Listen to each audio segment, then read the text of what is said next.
Assalamualaikum warahmatullahi wabarakatuh. Selamat pagi semua. Semoga dalam keadaan sehat walafiat.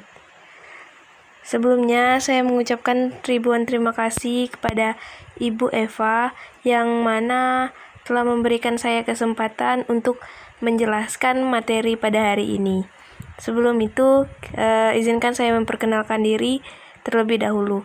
Perkenalkan, nama saya Arafa Tusania dengan NIM 2611824. Langsung saja untuk mempersingkat waktu di sini kita akan membahas tentang air di bumi. Nah, sebagian dari kalian itu sudah memahami atau mengerti apa itu air. Air itu adalah unsur yang paling penting di dalam kehidupan manusia dan makhluk hidup lainnya. Air ini berfungsi tidak dapat bergantung dengan fungsi lainnya.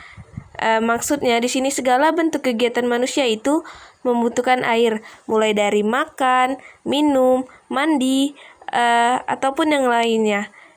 Atau aktivitas sehari-hari lainnya itu menggunakan air. Air itu juga merupakan substansi kimia dengan rumus kimia itu H2O. Satu molekul air tersusun atas dua atom hidrogen yang terikat secara kovalen pada satu atom oksigen. Nah, air secara fisik itu bersifat tidak memiliki warna, tidak berasa, ataupun dia tidak berbau. Pada kondisi standar, yaitu pada tekanan 100 Pascal atau sama dengan 1 bar, dan temperaturnya itu sekitar 273,15 Kelvin atau sama dengan 0 Celcius. Selanjutnya, di dalam surah Az-Zumar ayat 21 itu telah dijelaskan, apakah kamu tidak memperhatikan bahwa sesungguhnya Allah menurunkan air dari langit, maka disalurkannya menjadi sumber air di bumi. Kemudian ditumbuhkannya dengan air itu tanaman-tanaman yang bermacam-macam warnanya. Lalu ia menjadi kering. Lalu kamu melihat kekuning-kuningan, kemudian dijadikannya hancur berderai.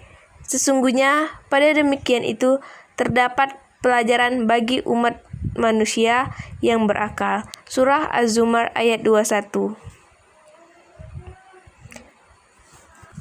Sekarang kita masuk pada bagian jenis-jenis air.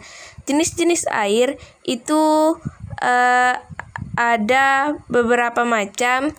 Yang pertama itu ada air permukaan, yang mana jenis air permukaan ini merupakan air hujan yang mengalir di atas permukaan dikarenakan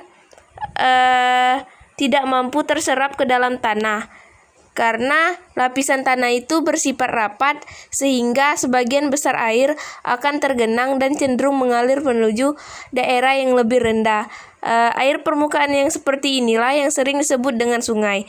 Nah, ada 3 macam air permukaan. Yang pertama itu ada air sungai, yang kedua ada air danau, yang ketiga air laut.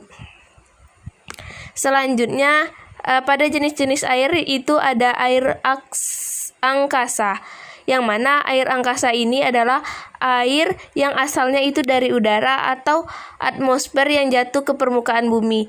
Nah, perlu kalian ketahui bahwa komposisi air yang terdapat di lapisan bumi itu berkisar antara 0,001% dari total air yang ada di bumi. Nah, menurut bentuknya, air angkasa ini terbagi lagi menjadi 3. Yang pertama itu ada air hujan, air salju, dan air es. Gitu. Selanjutnya pada jenis-jenis air itu ada air tanah, yang mana air tanah ini merupakan segala macam jenis air yang terletak di bawah lapisan tanah, yang menyumbang sekitar 0,6% dari total air di bumi. Hal ini menjadikan air tanah itu lebih banyak daripada air sungai dan air danau. Bila digabungkan maupun air yang terdapat di atmosfer, itu air tanah itu dapat dikelompokkan menjadi air tanah dangkal dan air tanah dalam. Nah, pengelompokan air tanah itu menurut letaknya ada 2. Yang pertama air tanah freatik, yang kedua ada air tanah dalam atau artesis. kita bahas yang air tanah freatik dulu. Air tanah freatik ini merupakan air tanah yang dangkal yang berada tidak jauh dari permukaan tanah. Nah, cara mendapat air tanah freatik ini sangatlah mudah. Cukup dengan membuat sumur hingga dengan kedalaman antara 9 sampai 15 meter biasanya sudah muncul airnya. Itu merupakan air tanah yang freatik. Nah, selanjutnya pada air tanah dalam atau artesis, yang mana air tanah dalam ini terletak pada lapisan tanah kedap air yang pertama. Jadi untuk mengambil air tanah dalam ini tidak semudah dengan air tanah yang dangkal, karena air artesis ini terletak pada kedalaman antara 80 meter sampai dengan 300 meter dari permukaan tanah.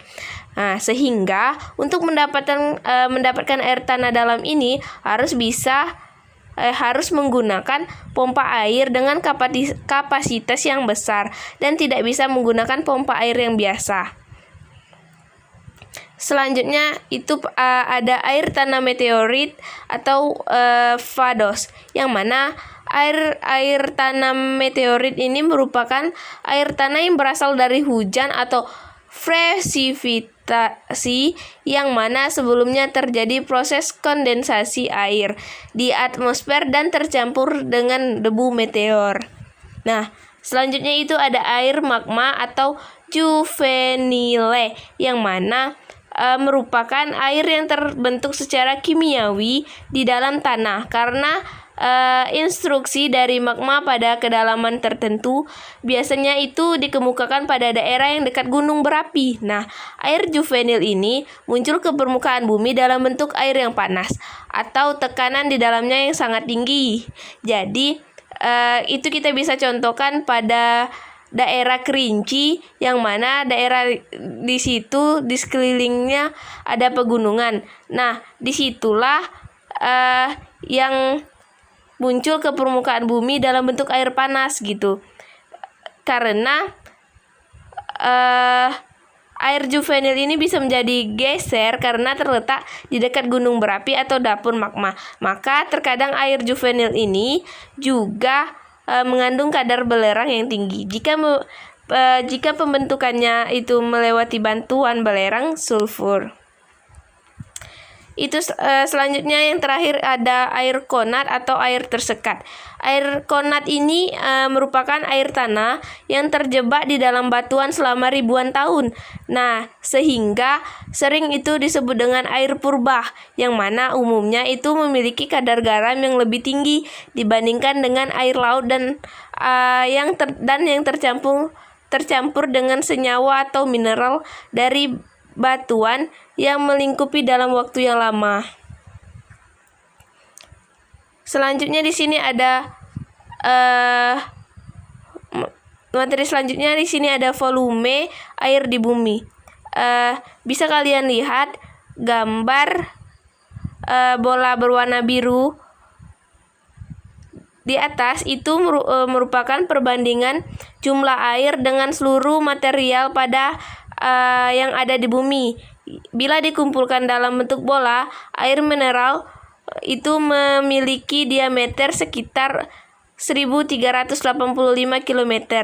Totalnya itu hanya 11 triliun galon, setara volume dengan 1386 kubik kilometer. Jumlah air tersebut sudah termasuk air di laut, gunung es, dan semua air yang ada di bumi.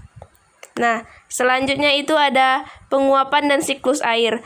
Penguapan siklus air itu adalah perputaran air dari bumi ke atmosfer dan kembali lagi ke bumi, dan terjadi secara terus-menerus melalui beberapa tahapan. Jadi setiap tahapan daur air yang menyebabkan perubahan wujudnya pada air. Daun air itu memiliki berbagai manfaat bagi kelangsungan hidup organisme di bumi. Manfaat daun air itu antara lain dapat menjaga ketersediaan air di bumi, bisa juga mengatur suhu lingkungan, menciptakan hujan, dan menjaga keseimbangan ekosistem. Nah, proses terjadinya siklus air itu bisa kalian lihat pada gambar. Yang pertama itu ada evaporasi atau penguapan dari permukaan bumi, yang mana evaporasi ini adalah penguapan air di permukaan bumi. Air-air yang ada di sungai, baik sungai, danau, dan laut akan mengalami penguapan dengan bantuan sinar matahari. Proses evaporasi ini dapat menyebabkan perubahan wujud air menjadi uap air. Artinya, terjadi perubahan wujud cair menjadi wujud gas, kemudian uap air tersebut akan naik menuju atmosfer. Nah, selanjutnya lihat kembali pada gambar, ada transpirasi, yang mana transpirasi ini merupakan penguapan dari makhluk hidup. Nah, maksudnya di sini transpirasi itu juga merupakan disebut dengan penguapan. Namun, transpirasi ini merupakan penguapan air yang berasal dari jaringan-jaringan makhluk hidup seperti tumbuhan. Nah, proses transpirasi ini mengubah wujud air menjadi uap air yang berwujud gas yang akan naik menuju atmosfer. Namun, bedanya dengan evaporasi, jumlah uap air yang dihasilkan pada proses transpirasi ini lebih sedikit dibandingkan dengan uap air yang dari hasil proses evaporasi. Nah, selanjutnya itu ada kondensasi atau perubahan uap air menjadi partikel, yang mana kondensasi ini merupakan perubahan uap air pada ketinggian tertentu menjadi partikel es yang berukuran sangat kecil karena suhu udaranya tuh yang rendah. Kondensasi ini akan terus berlangsung sehingga partikel-partikel es saling berdekatan dan membentuk awan. Semakin banyaknya partikel es yang berdekatan, maka gumpalan awan yang terbentuk akan semakin tebal dan berwarna hitam gelap. Selanjutnya itu ada presipitasi atau perubahan partikel es menjadi titik air. Nah, yang mana